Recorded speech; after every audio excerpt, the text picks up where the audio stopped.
सावरकर साहेब, महाराष्ट्राच्या Facebook live मध्ये आपलं स्वागत आहे. जय श्रीराम, वंदे मातरम. आज जरांगेंची सभा पार पडली. तुमचं नाव घेता एकंदरीत त्यांनी टीका केली आहे. पहिली प्रतिक्रिया. मला एक जिम्मेदारी आहे. संविधान मध्ये PhD असल्यामुळे विषयामध्ये जे काही असंविधानिक गोष्टी असतात, ज्या काही ज्याला म्हणतो इलिगल ज्या गोष्टी असतात, त्या गोष्टीला चॅलेंज देणं आणि त्याच्यावर भाष्य करणं, त्याच्यावर लिखाण करणं, त्याच्यावर निवेदनं देणं, नोटीस देणं, पिटिशन फाईल करणं, हे हिंदू राष्ट्र भारत हमारा मानणारे आम्ही आणि नथुरामजी गोडसेंच्या अखंड भारताच्या विचाराचे आम्ही आहोत आणि प्रभू श्री रामचंद्राच्या विचाराने आम्ही आणि आशीर्वादाने आणि आई भवानीच्या आशीर्वादाने भारतरत्न डॉक्टर बाबासाहेब आंबेडकरांच्या लिखित संविधानाच्या आधारे आम्ही जगणारी माणसं आहोत. त्यामुळं जरंगे काय म्हणला हे काय फार महत्त्वाचं नाही. जरंगेच्या बाबतीमध्ये जरंगेंनी आज एक सर्टिफिकेट देऊन टाकलं, एक पावती देऊन टाकली. ती पावती अशी आहे, आरेरावीची भाषा, मगरुरीची भाषा, स्वतःला पाटील म्हणून घेणे, ही सुपरमसी आहे. जेव्हा तुम्ही सुपरमसीमध्ये स्वतःला असं काहीतरी अधिकारशहासारखं बोलण्याचा प्रयत्न करता, तेव्हा इनबिल्ट तुम्ही मागास नसता आणि जेव्हा तुम्ही इनबिल्ट मागास नसता तेव्हा तुम्ही मागासलेपणाच्या आरक्षणाला पात्र नसता. आज आपण जर बघितलं असेल तर जरंगे काही काळ मराठा स्वतंत्रपणे आरक्षण द्या असं म्हणाला. थोड्या वेळाच्या नंतर जरंगे म्हणतो की ओबीसीतून आरक्षण द्या. म्हणजे जरंगेंच्या बाबतीत मला हे म्हणायचं की रान भुलं लागल्यासारखे जरंगे बोलत होता.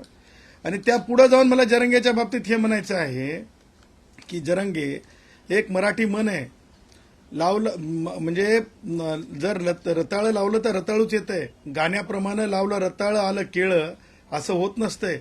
आणि त्याच्यामुळे जरंगे स्वतःच कन्फ्यूज आहे की मराठा म्हणून घ्यायचं की कुणबी म्हणून घ्यायचं. पण दोन्ही जरी मागणी केल्या तरी मला हे म्हणायचं आहे की दोन्ही मागणीला पात्र ठरत नाही मराठा समाज महाराष्ट्रातला. त्याचं कारण सांगतो की स्पष्टपणे मागासलेपणात येत नाही तसं 3 आयोगांनी सांगितलेलं आहे. आणि नुसतं 3 आयोगांनी सांगितलेलं नाही तर माननीय सर्वोच्च न्यायालयाने शिक्कामोर्तब केलेलं आहे. त्यामुळे ओबीसीचं रिझर्वेशन डंके की चोट पे मिळणंच नाहीये, मिळणारच नाही. त्यासोबतच खुले गुणवंत ब्राह्मणांपासून कोमटी, त्याच्यासोबतच मारवाडी, जैन, जे गुणवंत स्पेस स्टडीज पर्यंत या देशाला 7 समुद्राच्या पलीकड आकाशात पर्यंत नेणारे गुणवंत शास्त्रज्ञ, त्या सगळ्यांचे 50% जागा जे भारतरत्न डॉक्टर बाबासाहेब आंबेडकरांच्या विचाराने सर्वोच्च न्यायालयाने बेसिक स्ट्रक्चर म्हटलेलं आहे, त्या बेसिक स्ट्रक्चरसाठीच्या जागा, त्या जागेचं रक्षण एक साधा शिपाई म्हणून करणं माझं आधी कर्तव्य आहे. त्यामुळं मला हे सांगायचं आहे की जरंगेच्या बोलण्याला मी कोणतीही किंमत देत नाही. जरंगेच्या बोलण्याला किंमत द्यायचं कारण नाही, कारण जरंगे हे पॉलिटिकल बॉसेसच्या आधारावर बोलतात.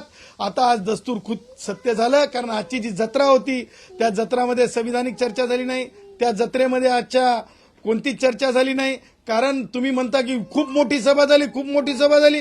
अहो, आम्ही हिंदू राष्ट्रामध्ये एक संस्कृती आहे, आमच्याकडे महादेवाची जी जत्रा असते, यात्रा असते, त्या यात्रेला खूप मोठ्या प्रमाणात लोक असतात. त्यामुळे जरंगेतला असं काही विशेषण लावू नका. आणि त्याही पुढे जाऊन मला सांगायचं आहे की जरंगेचं रानभुल्यासारखं बोलणं हे रिझर्वेशन मिळणार नाही. परंतु मला एक गोष्ट आवर्जून आपल्या माध्यमातून सांगायची आहे. शरद पवार ज्या प्रकारे वायुगतीने जरंगेला भेटायला गेले होते, म्हणजेच मला म्हणायचं आहे की एक वाटूळ आणण्याचा प्रयत्न केला पॉलिटिकल. वाटोळी फार काळ टिकत नसते, ती क्षमत असते. स्थैर्य आलं की तिचं काही म्हणजे तिचा विचार शिल्लक राहत नाहीये, तिची कृती शिल्लक राहत नाही. कारण तुम्हाला सांगतो, शरद पवार कायम अशा प्रकारच्या राजकारणासाठी पटाईत आहेत. दत्ता सामंतांची हत्या झाली त्यावेळेस किती सेकंदात किती मिनिटात शरद पवार पोहोचले होते बघा. विदर्भामध्ये गोंड गोवारी भावांनी मागणी केली होती, त्यावेळेसचे मृत्यू शरद पवारांना हेलावणारे वाटले नव्हते. शरद पवार कोणत्या राष्ट्रवादी काँग्रेसचे वयोवृद्ध पुढारी शरद पवार कोणत्या पाऊल वाटेनं पाय घेऊन विमानतळाकडे गेले होते हे सुद्धा शरद पवारांनी उत्तर द्यावं. सांगायचं तात्पर्य, शरद पवार हे ह्याच कारणांसाठी प्रमुख मानत नाही तर मी आणखीनही कारणांसाठी मी शरद पवारांचा नाम उल्लेख करू शकतो.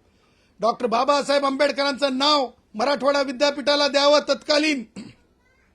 शरद पवारांच्या राजकारणामुळे शेकडो हजारो विद्यार्थ्यांना जे आहे नाव द्या म्हणून स्वतःचे कॅरेक्टर खराब झाले, कारण ती त्यांच्या अस्मितेचा प्रश्न होता. परंतु शरद पवारांनी नाम विस्तार केला, नामांतर होऊ दिलं नाही. गौतम वाघमारे सारखा भाऊ आमचा, त्या भावाने शहादत पत्करली तरी शरद पवारांचं राजकारण संपलेलं नाही. सांगायचं तात्पर्य, जिथं शरद पवारांच्या राजकारणाचा वास येतो तिथं जरंगेसारखे यात्रा भरणार, जरंगेच्या जत्रा भरणार, हे मी डंके की चोट पे सांगू शकतो. त्यामुळं मला मराठा भावांना हे सांगायचं आहे की शरद पवारांच्या नादी लागलेल्या लोकांच्या राजकारणात पडू नका. त्यातून काहीच साध्य होणार नाही. मराठा आरक्षण मिळणे नाही, ओबीसीतूनही मिळू शकत नाही, कारण मागास ठरत नाही. मला हे सांगायचं आवर्जून की सारथी सारखी जी संस्था स्थापन केली तिला सुद्धा पैसे देता येत नाहीत, परंतु सरकार देत आहे. आम्ही म्हटलं की आर्थिक निकषावर सरकार विचार करत असेल, परंतु आरक्षण हे देता येणार नाही. 50% जागा या गुणवंताच्या आहेत, हे डंके की चोट पे सांगतो. सदावर्ते साहेब, त्यांनी दुसरी एक मागणी जी केली आहे, म्हणजे मागच्या सभेत पण त्यांनी केली होती, राज्यातील मराठा समाजाला सरसकट कुणबी प्रमाणपत्र देण्यात यावे. या अनुषंगाने काय सांगा? अहो मला सांगा, तुम्हाला सांगतो, या जरंगेंना हे समजलं पाहिजे, त्याला ठराविक मागासले पण लागते, त्याला एक हिस्ट्री लागत असते. आणि 3 आयोगांनी सांगून झाल्याच्या नंतर मराठा म्हणून मागास झालेले, आता मला तर खरं सांगतो बाबा, मला सगळ्याच राजकारण्यांना सांगायचं, जी गोष्ट होत नाही ती नका देऊ, नका बोलू. मला आता एक समजत नाही की माननीय न्यायमूर्ती शिंदे साहेबांचा आयोग स्थापन केला.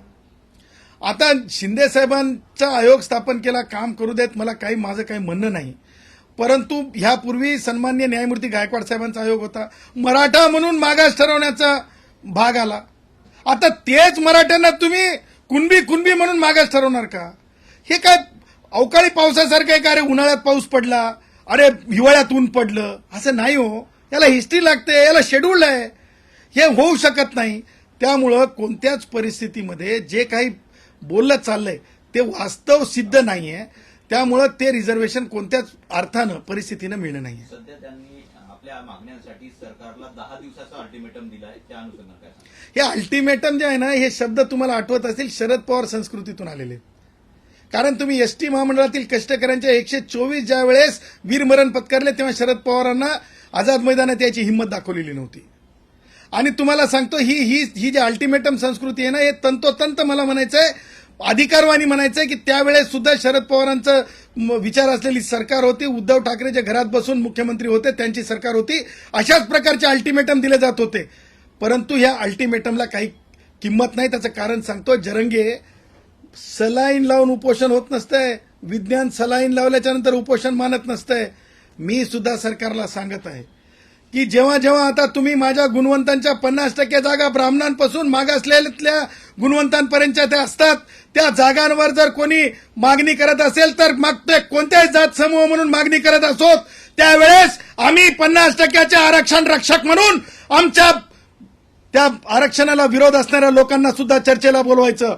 त्यांचं ढोंगी उपोषण असेल तर आमचं प्राणांतिक खरं उपोषण आम्ही करू. यापुढे कोणत्याच पद्धतीनं चॅलेंज आम्ही मागे टाकणार नाहीत.